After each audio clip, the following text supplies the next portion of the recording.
शर्म आती है मुझे ऐसे सिस्टम पर, और उससे ज्यादा अपने आप पर, क्योंकि जिसे आप एडमिशन समझ रहे हैं असल में वो आपके बच्चों की पढ़ाई नहीं है, वो आपकी जिंदगी भर की कमाई की सुपारी है। हैरान हो गए? शौक लगा, लगना भी चाहिए, क्योंकि हमें आदत हो गई है लुटने की और तमाशा देखने की। 7 समुंदर पार एक देश है अमेरिका, और लोग बोलते हैं बड़ा मॉडर्न है, असल में वो देश बहुत समझदार है। जब वहां पे बच्चा स्कूल जाता है तो सरकार उन्हें किताबें देती है, वो बच्चा साल भर उन किताबों से पढ़ता है, ज्ञान लेता है, और साल खत्म होते ही वो किताबें 1 साल बाद स्कूल में वापस जमा कर दी जाती हैं, ताकि अगली साल वो किताबें कोई और बच्चा पढ़ सके। ना बाप की जेब पे बोझ बढ़ता है और ना ही बच्चे के दिमाग पे नए कोर्स का खौफ, क्योंकि वहां पे किताबें संपत्ति हैं, व्यापार नहीं। लेकिन यहाँ हमारे भारत में एजुकेशन सिस्टम का हाल जानते हो?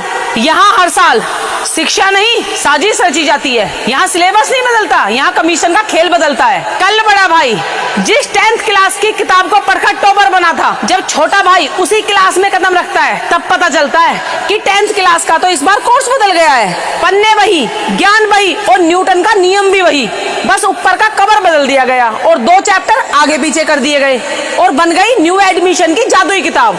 और सबसे बड़ा सितम देखिए, आपको ये किताबें मार्केट में नहीं मिलेंगी, ये मिलेंगी स्कूल के स्पेशल काउंटर पर। आप बुक सेलर नहीं, सिर्फ जेब कतरे बैठे हैं। अमेरिका में किताबें इसलिए वापस ली जाती हैं ताकि भविष्य संवरे, और हमारे यहाँ उत्तराखंड के हल्द्वानी में एक ट्रक पकड़ा गया। जानते हो उसमें क्या था? उस ट्रक के अंदर था सरकारी स्कूल की लाखों किताबें, वो भी नई की नई। वो किताबें जिन पर निःशुल्क वितरण लिखा था, उन्हें विभाग के कुछ भ्रष्ट कर्मचारियों और बिचौलियों ने मिलकर रद्दी के भाव बेच दिया।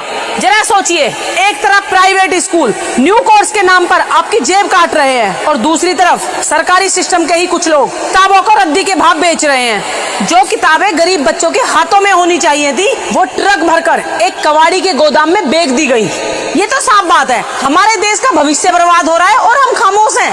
कहते हैं कि शिक्षा बांटने से बढ़ती है, लेकिन हमारे देश में तो शिक्षा को बेचा जा रहा है कि गरीब बाप साल भर पसीना बहाता है ताकि उसका बच्चा पढ़ सके, और ये प्राइवेट स्कूल वाले पूरे साल की कमाई को एक ही बार में गटक जाते हैं। अरे भाई, क्या पिछली साल वाली किताबों से ज्ञान कम हो जाएगा, या उस किताब की स्याही उड़ गई है? नहीं, मुद्दा पढ़ाई का है ही नहीं, मुद्दा है मोटे मुनाफे का। हम चुप हैं, सब सह रहे हैं, इसलिए ये लूट रहे हैं। बंद करो ये किताबों का काला बाजार, बंद करो ये हर साल कोर्स बदलने का तमाशा। अगर कुछ बदलना ही चाहते हो तो सबसे पहले अपनी नीयत बदलो, तभी ये बदलाव आएगा। अगर आप भी मेरी बात से सहमत हैं तो अपनी राय जरूर लिख के जाना, और इस वीडियो को शेयर भी कर देना। जय हिंद, जय भारत।